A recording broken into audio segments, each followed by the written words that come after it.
ಮೊದಲೇ ಯುದ್ಧದಿಂದ ಕಂಗಾಲಾಗಿದ್ದ ಮೀನುಗಾರರು ಈಗ ಪ್ರಾಕೃತಿಕ ವೈಪರ್ಯದಿಂದ ಬಹಳಷ್ಟು ಇನ್ನಷ್ಟು ಕಂಗಾಲಾಗುವಂಥ ಪರಿಸ್ಥಿತಿ ಇರುವಂಥದ್ದು. ಸುಮಾರು 2 ತಿಂಗಳ ಕಾಲ ಜುಲೈ 31ರವರೆಗೆ ಈಗ ಮೀನುಗಾರಿಕೆಯನ್ನು ನಿಷೇಧ ಮಾಡಿದೆ.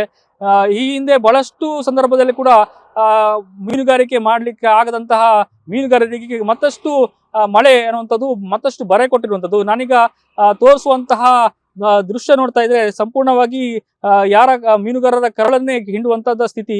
ಎಲ್ಲ ಏನು ಬೋಟ್ಗಳು ಲಂಗರ್ ಹಾಕಿರುವಂಥದ್ದು. ಇವೆಲ್ಲವೂ ಕೂಡ ಇಷ್ಟೊತ್ತಿಗೆ ಮೀನುಗಾರಿಕೆ ಹೋಗ್ಬೇಕಿತ್ತು. ಆದ್ರೆ ಮಳೆಗಾಲ ಮತ್ತು ಅದರಲ್ಲೂ ಕೂಡ ಕಡಲು ಪ್ರಕ್ಷುಬ್ಧ ಆದ ಹಿನ್ನೆಲೆಯಲ್ಲಿ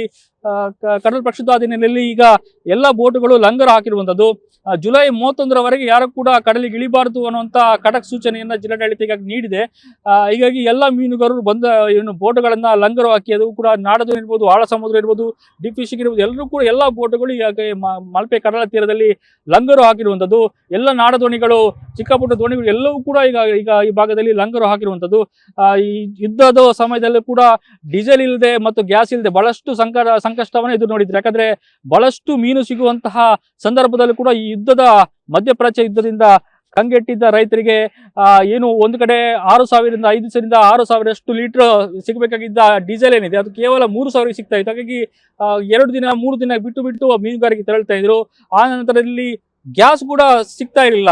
ಮುಖ್ಯವಾಗಿ ಮೀನುಗಾರಿಕೆ ತೆರಳಬೇಕಾದ್ರೆ 2-3 ಸಿಲಿಂಡರ್ ಅಷ್ಟು ಗ್ಯಾಸ್ ಸಿಲಿಂಡರ್ ಅನ್ನ ತೆಗೆದುಕೊಂಡು ಹೋಗಬೇಕಾಗಿತ್ತು. ಯಾಕಂದ್ರೆ ಹೋದಷ್ಟು 15-20 ದಿನಗಳ ಕಾಲ ಬೋಟ್ನಲ್ಲೇ ಅವರ ಜೀವನ ಸಾಗಿಸಬೇಕು. ಆ ಸಮಯದಲ್ಲಿ ಬೋಟ್ನಲ್ಲಿ ಅಡುಗೆ ಎಲ್ಲವೂ, ಸ್ನಾನ ಇರ್ಬೋದು, ಅಡುಗೆ ಇರ್ಬೋದು, ಎಲ್ಲವೂ ಬೋಟ್ನಲ್ಲೇ ಆಗ್ಬೇಕಿತ್ತು. ಹೀಗಾಗಿ 2-3ರಿಂದ 4 ಸಿಲಿಂಡರ್ ಅಷ್ಟು ಅದು ಕ್ಯಾರಿ ಮಾಡಬೇಕಿತ್ತು. ಆದ್ರೆ ಆ ಸಂದರ್ಭದಲ್ಲಿ ಗ್ಯಾಸ್ ಸಿಗದೆ ಬಹಳಷ್ಟು ತನ್ನ ಮೀನುಗಾರಿಕೆಯನ್ನೇ ಸ್ತಬ್ಧಗೊಳಿಸಿದ್ರು.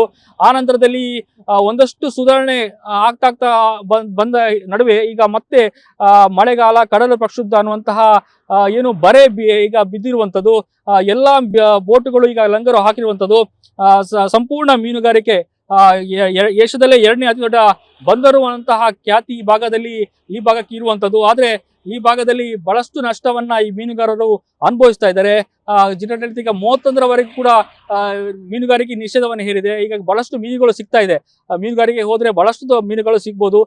ಆದ್ರೆ ಈ ಬೋಟ್ಗಳಿಗೆ ಕಡಲಿ ಮೀನುಗಾರಿಕೆ ಹೋಗದಂತೆ ನಿಷೇಧವನ್ನ ಹೇರಿದೆ. ಅದಕ್ಕಾಗಿ ಮಧ್ಯಪ್ರಾಚ್ಯದ ಯುದ್ಧದಿಂದ ಡೀಸೆಲ್ ಇರ್ಬೋದು, ಗ್ಯಾಸ್ ಇರ್ಬೋದು, ಎಲ್ಲದರ ಬರೆಯನ್ನ ಬಿದ್ದಿತ್ತು, ನಷ್ಟದ ಬರೆಯನ್ನ ಬಿದ್ದಿತ್ತು. ಈಗ ಮತ್ತೆ ನಷ್ಟದ ಬರೆ ಮೀನುಗಾರರಿಗೆ ಬಹಳಷ್ಟು ಏನು ಸಂಕಷ್ಟವನ್ನ ಹೀಗಾಗಿ ಮೀನುಗಾರರು ಎದುರಿಸ್ತಾ ಇದ್ದಾರೆ. ಹೀಗಾಗಿ ಸರ್ಕಾರ ಈ ನಿಟ್ಟಿನಲ್ಲಿ ಇವೆಲ್ಲವನ್ನ ಗಮನ ಹರಿಸಿ ಅವರಿಗೆ ಸರಿಯಾದ ಪರಿಹಾರ ಕಲ್ಪಿಸಿಕೊಂಡು ನಿಟ್ಟಿನಲ್ಲಿ ಮನಸ್ಸು ಮಾಡಬೇಕು.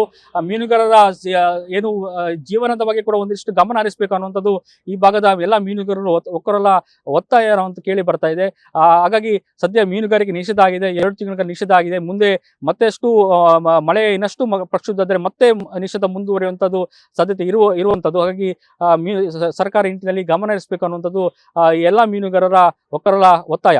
ಪರೀಕ್ಷಿತ್ ಶೇಟ್, ನ್ಯೂಸ್ ಫಸ್ಟ್ ಉಡುಪಿ.